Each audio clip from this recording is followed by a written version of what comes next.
नमस्कार। आज 2 अक्टूबर है। 2 अक्टूबर को हम लोग गांधी जयंती के रूप में मनाते हैं।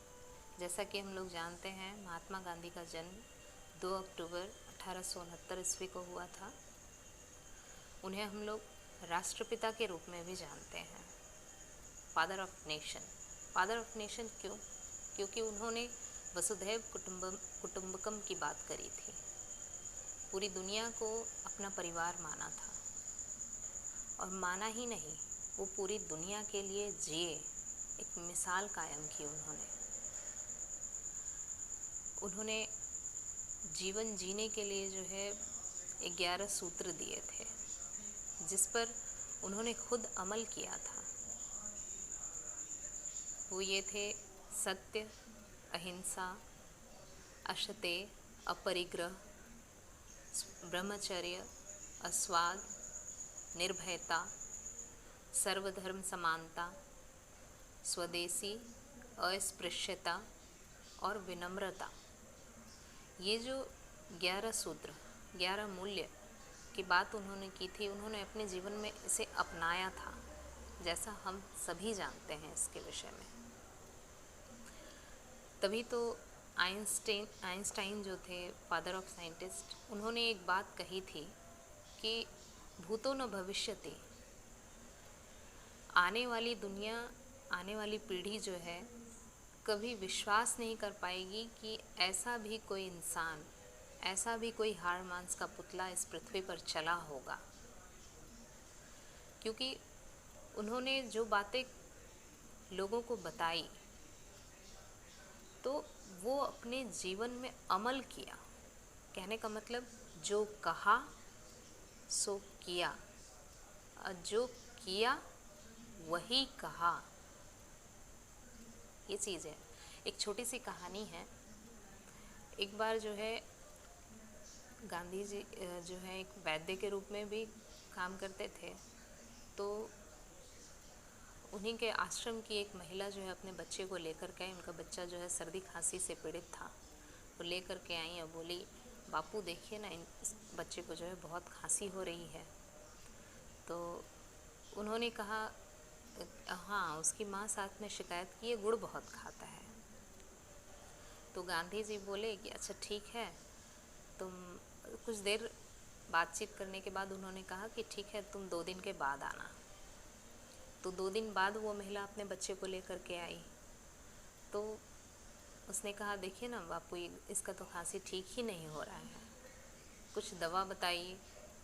तो उन्होंने कहा कि, बच्चे को कहा कि बेटा तुम गुड़ खाना छोड़ दो, तुम्हारी जो खांसी है वो ठीक हो जाएगी। तो उसकी माँ जो है, बच्चे की माँ, वो कह रही है कि बापू, ये बात तो आप 2 दिन पहले भी कह सकते थे कि तुम गुड़ खाना छोड़ दो, तुम्हारी खांसी ठीक हो जाएगी।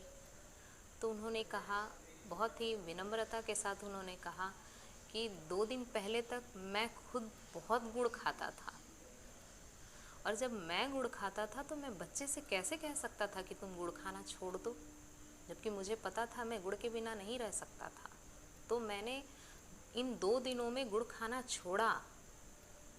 उसके बाद मैं बच्चे को कहने की स्थिति में आज हूँ कि तुम गुड़ खाना छोड़ दो, इससे खांसी होती है। तो इस कहानी से, ये मामूली सी कहानी है, लेकिन इस कहानी से उनकी जो सच्चाई है वो झलकती है। उनकी जो वो बात कहने का मतलब कि जो कहा सो किया, जो किया सो कहा, वो दिखाई देती है। वसुधैव कुटुंबकम को लेकर के भी एक छोटी सी कहानी मैं सुनाना चाहूँगी। वो ये है कि एक बार जो है एक बच्चा आया उनके पास और बोला, बापू आप ऐसे कपड़े पहनते हैं, आप पूरे कपड़े क्यों नहीं पहनते, तो आप कुर्ता क्यों नहीं बनवा लेते।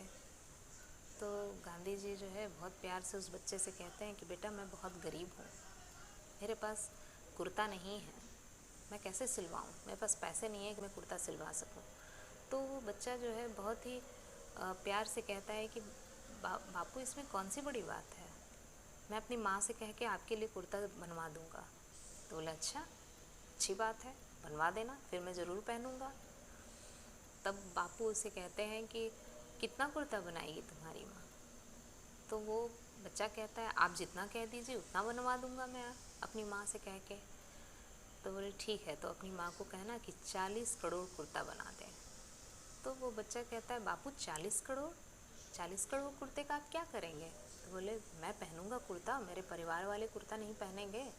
उन्होंने कहा कि हमारा जो परिवार है वो 40 करोड़ लोगों का है, तो मैं पहनूंगा, वो लोग नहीं पहनेंगे तो अच्छा नहीं लगेगा ना।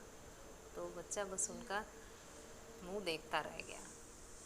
तो इसी से समझ में आता है कि उन्होंने जो वसुधैव कुटुंबकम की बात की, वो वाकई में पूरी दुनिया को अपना परिवार समझते थे।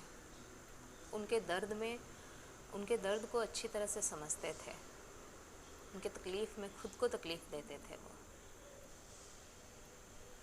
दुनिया के तकलीफ़ से उन्हें तकलीफ़ होती थी, दुनिया की खुशी से उन्हें खुशी होती थी। वो चाहते थे कि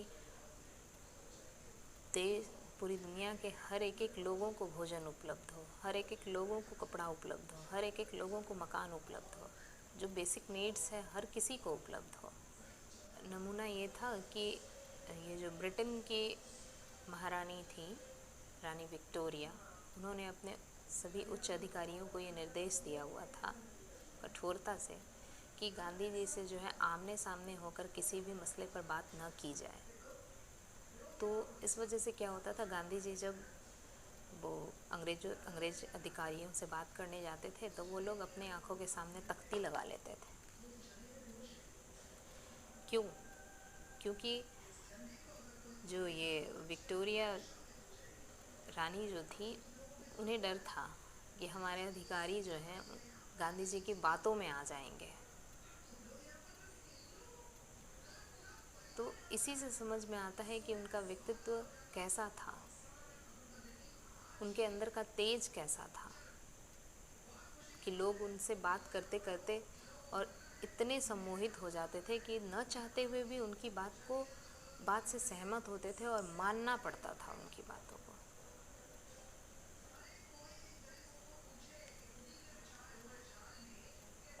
सुभाष चंद्र बोस, जिनके बारे में हम जानते हैं कि वो गरम दल के नेता थे, और महात्मा गांधी नरम दल के नेता थे। ये गरम दल नरम दल वाले लोग जो हैं आपस में ये करते हैं कि जो भी है गांधी जी ऐसे, गांधी जी वैसे, या फिर नेताजी सुभाष चंद्र बोस ऐसे वैसे। लेकिन ये जो हम लोग जो महात्मा गांधी का नाम जो है मोहनदास करमचंद गांधी है, उनको महात्मा की उपाधि किसने दी? यही सुभाष चंद्र बोस। महात्मा की उपाधि देने वाले सुभाष चंद्र बोस ही थे, और वो अक्सर उनसे मिला करते थे। बस उनका जो है तफरका बस एक बात पे था कि वो चाहते थे कि येन केन प्रकारेण, कहने का मतलब हिंसा का रास्ता अख्तियार करके वो अपने देश को आज़ादी दिलाना चाहते थे। और महात्मा गांधी कहते थे कि नहीं, हिंसा का रास्ता नहीं, अहिंसा के रास्ते हम अपने देश को आज़ादी दिलाएंगे। बस यही तफरका था, बाकी दोनों का उद्देश्य एक ही था। और सुभाष चंद्र बोस जो हैं महात्मा गांधी की बातों से, उनके विचार से बहुत ही प्रभावित थे, तभी तो उन्होंने महात्मा की उपाधि दी उन्हें, महान आत्मा। आज़ादी के 73 वर्ष बीत चुके, लेकिन गांधी जी का सपना जो है आज भी अधूरा ही है। क्यों? क्योंकि गांधी जी ने ग्राम स्वराज्य की कल्पना की थी। ग्राम स्वराज्य जिसमें दैविक और भौतिक कोई तकलीफ़ किसी को नहीं होगी, हर एक बंदा सुखी होगा, हर एक बंदे को भोजन मिलेगा, हर एक बंदे को कपड़ा, मकान सब मुहैया होगा, सब खुश रहेंगे, सुखी रहेंगे, ऐसी कल्पना थी। जब 1947 को हमारा देश आज़ाद हो गया तो उन्होंने ये तत्कालीन जो कांग्रेस पार्टी थी उन्हें भंग करने की बात कही थी। उन्होंने कहा था कि हमारे देश में जो है ये पार्लियामेंट और ये जो पार्टी वार्टी नहीं, हमारे देश में ग्राम स्वराज्य की स्थापना होगी जिसको पूरी दुनिया अमल करेगी। लेकिन उनका सपना तो बस सपना ही रह गया। बचपन में पढ़ा था मैंने, और वो शायद मुझे लगता है कि वो किताबों में भी है, एनसीईआरटी की बुक्स वगैरह में भी है। पहले पन्ने पर वो लाइन बचपन में मैंने पढ़ा और आज तक मुझे याद है, और मैं ईमानदारी से मैं उस पर बहुत ज़्यादा विश्वास करती हूँ और उस पर अमल भी करती हूँ। वो ये है कि वो ये है कि जब भी कभी आपको अपनी कमी के लिए तकलीफ़ हो, भगवान को कोसने का मन करे कि मेरे पास ये नहीं है, मेरे पास वो नहीं है, या फिर दूसरों की चीज़ें देख करके यदि मन में लालच आ जाए तो, और हीन भावना आने लगे मन में, तो ये उस समय ये सोचना कि मेरे से नीचे कितने लोग हैं। जब तुम नीचे देखोगे ना, तो उनसे बेहतर ज़िंदगी जब अपनी देखोगे तो अपने आप जो कल्पना है तुम्हारी, जो हीनता है, वो एकाएक तुम्हारे दिमाग से निकल जाएगी। तुम्हें ये लगेगा कि चंद लोग तुमसे आगे हैं, बाकी के बहुत सारे लोग हैं जो तुमसे भी जो है कमी में ज़िंदगी बिता रहे हैं। तो अपने आप तुम्हें लगेगा कि भगवान ने मुझे बहुत अच्छी ज़िंदगी दी है, और तुम खुश होगे अंदर से। तुम्हें आत्मसंतोष की प्राप्ति होगी, और फिर तुम्हारा जीवन जो है आनंदमय हो जाएगा, सुखमय हो जाएगा। और यकीन मानिए, हकीकत में मैं इस चीज़ को महसूस करती हूँ। जब भी मुझे कोई किसी बात से तकलीफ़ होती है तो मैं अपने से पीछे वाले को देखती हूँ, या फिर आगे वाले को देख करके लगता है कि उसके पास ये है, मेरे पास ये नहीं है, तो अपने से पीछे वाले को देखती हूँ, और फिर ये विचार अपने आप ही चला जाता है मन से, और मुझे लगता है कि मैं बहुत ही बेहतर ज़िंदगी में हूँ। आप लोग भी इस चीज़ को अपनाएं। वाकई में जो भी कमी है, कमी के बावजूद हमारा जीवन आनंदमय होगा, सुखमय होगा।